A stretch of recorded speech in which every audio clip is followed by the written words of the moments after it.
हल्ला बोल टीवी और मैं हूं आपके साथ सुरभि। आज सदन में शंभू गर्ल्स हॉस्टल मामले पर जम के प्रदर्शन देखने को मिला।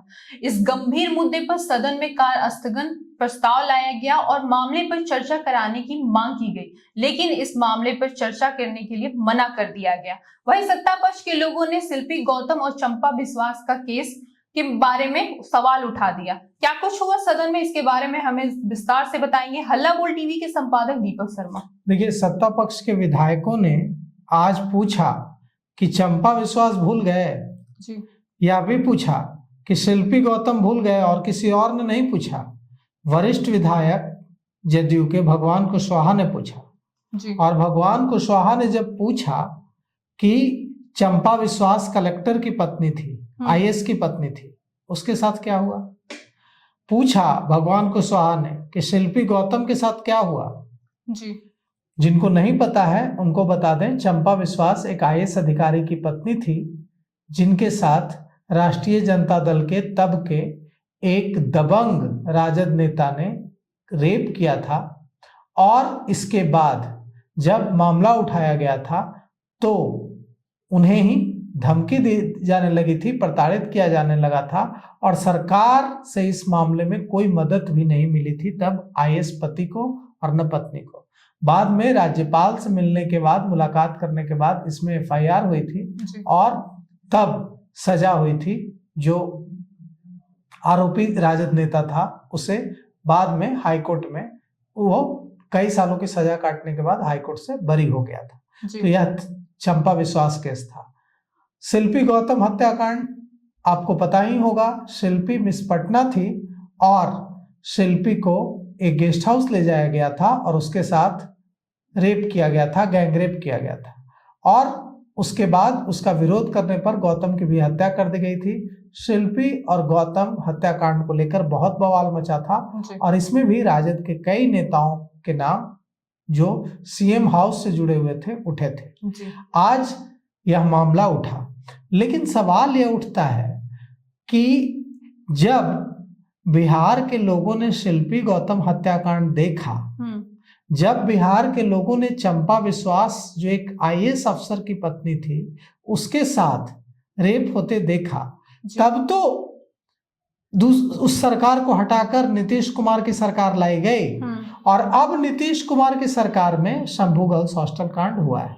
जी और यह कहकर सत्ता पक्ष नहीं बच सकता कि शिल्पी गौतम हत्याकांड भूल गए, चंपा विश्वास केस भूल गए। नहीं भूला बिहार, न शिल्पी गौतम केस भूला और न चंपा विश्वास केस भूला। इसीलिए बिहार में 2005 में नई सरकार आई और जब यह नई सरकार आई तो जो शिल्पी गौतम, जिस सरकार के राज में शिल्पी गौतम हत्याकांड हुआ, जिस सरकार के राज में चंपा विश्वास हत्याकांड हुआ, वो सरकार पिछले 20 सालों से नहीं आई। मतलब 2005 से 2030 25 साल से वो सरकार बाहर 30 तक बाहर रहेगी। 25 साल हो गए सरकार में नहीं वापस लौट सकी। मतलब कि आप यह नहीं कह सकते हैं कि तब हुआ तब कुछ नहीं हुआ। तब हुआ तो जनता ने मजा से चखा दिया। 25 सालों तक सत्ता का में वापस लौटने का मौका नहीं मिला। अब शंभू गर्ल्स हॉस्टल कांड हुआ है और शंभू गर्ल्स हॉस्टल कांड की जांच सरकार ने सीबीआई को सौंप दी।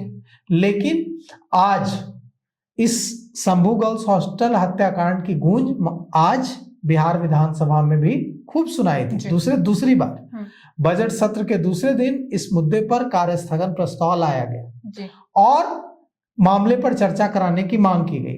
जहानाबाद से जो राष्ट्रीय जनता दल के विधायक हैं राहुल शर्मा, उन्होंने कार्य स्थगन प्रस्ताव लाया। रोहतास सबसे ज्यादा जनसंहार वहां होता था, आज एक को जनसंहार हो रहा है। कहीं कहाँ रेप हो रहा है?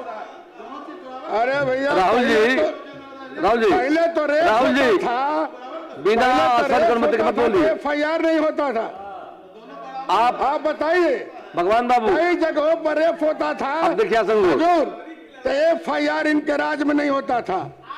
खंडार कहते थे कि कागज नहीं है, लोग बोलते थे कागज नहीं है, अरे आपके राज में भी हम लोग एमएलए रहे हैं। एमएलए के बाद कोई सुनता नहीं था। थाना में लोग जाते थे तो बोलते थे कागज नहीं है। अरे यहाँ तो एक एक जास्ता लो रहता। अरे पैसा के लिए भगवान बाबू, आप भगवान जी, बोलिए। आप आसन को देखिए। जी हजूर, सब बात ठीक है, हम अब समाप्त करेंगे, लेकिन इन लोग को सलाह कर दीजिए कि कम से कम झूठ लोग न परोसे, सही बात बोलिए। और नीट छात्रा हत्याकांड पर सदन में चर्चा कराने की मांग की, लेकिन विधानसभा अध्यक्ष प्रेम कुमार ने प्रस्ताव को स्वीकार करने से इनकार कर दिया और कहा कि यह मामला सरकार की देखरेख में है, इसलिए इस पर चर्चा नहीं कराई जाएगी। भाकपा माले की ओर से भी कार्यस्थगन प्रस्ताव लाया गया। भाकपा माले के विधायक अरुण सिंह ने प्रस्ताव पढ़ा और कहा कि जिस तरह से नीट छात्रा से रेप हुआ है और उसकी संदिग्ध मौत हुई है, इस मामले पर सदन में चर्चा कराई जानी चाहिए। लेकिन उन्होंने सदन में बहस की मांग की, लेकिन अध्यक्ष ने इसे नामंजूर कर दिया। बिहार विधान परिषद के सदस्यों ने भी अपनी आवाज इसे लेकर उठाई है और परिषद की कार्यवाही शुरू होने के पहले ही विपक्षी सदस्यों ने प्रदर्शन किया और हाथों में तख्तियां लेकर विरोध जताया। शंभू गर्ल्स हॉस्टल और परफेक्ट पीजी हॉस्टल में नीट छात्राओं की जो मौत हुई है, इसकी सीबीआई जांच हो, लेकिन सुप्रीम कोर्ट या हाई कोर्ट के सिटिंग जज की निगरानी में समयबद्ध, मतलब टाइम फ्रेम के अंदर जांच कराई जाए, ऐसा लिखकर विपक्ष के विधायकों ने और विधान परिषद सदस्यों ने प्रदर्शन किया। क्या मांग है? सरकार ने जांच सुप्रीम कोर्ट को, सरकार ने जांच सीबीआई को दे दी, लेकिन विपक्ष के सदस्यों की मांग है कि सीबीआई जांच करे, लेकिन सुप्रीम कोर्ट के सिटिंग जज या हाई कोर्ट के सिटिंग जज की निगरानी में करे और समयबद्ध जांच हो, मतलब टाइम फ्रेम उसका तय हो कि इतने दिनों में जांच पूरी करनी है, और यह मांग है। तो अब देखिए सीबीआई कब से जांच शुरू करती है और इस मामले में क्या कुछ होता है। आज जहानाबाद के पतियामा से ग्रामीणों ने बड़ी संख्या में जुलूस निकाला है, जो जहानाबाद के पतियामा से निकलकर जहानाबाद के समाहरणालय डीएम कार्यालय तक जाएगा और आज शाम डीएम कार्यालय पहुंचकर डीएम को ज्ञापन सौंपेगा, जिसमें सुप्रीम कोर्ट या हाई कोर्ट के जज की निगरानी में जांच कराने की मांग की जाएगी। शंभू गर्ल्स हॉस्टल मामला बिहार में तूल पकड़ा है, लेकिन विधानसभा में बजट सत्र के पहले और दूसरे दिन जम के प्रदर्शन देखने को मिला। इस पर अब देखना होगा कि क्या कुछ कार्रवाई होती है और क्या कुछ हमें देखने को मिलता है। इसको लेके आपकी क्या राय है, हमें कमेंट करके जरूर बताएं। फिलहाल इस पेशकश में इतना ही। तमाम खबरों के लिए देखते रहे हल्ला बोल टीवी। धन्यवाद।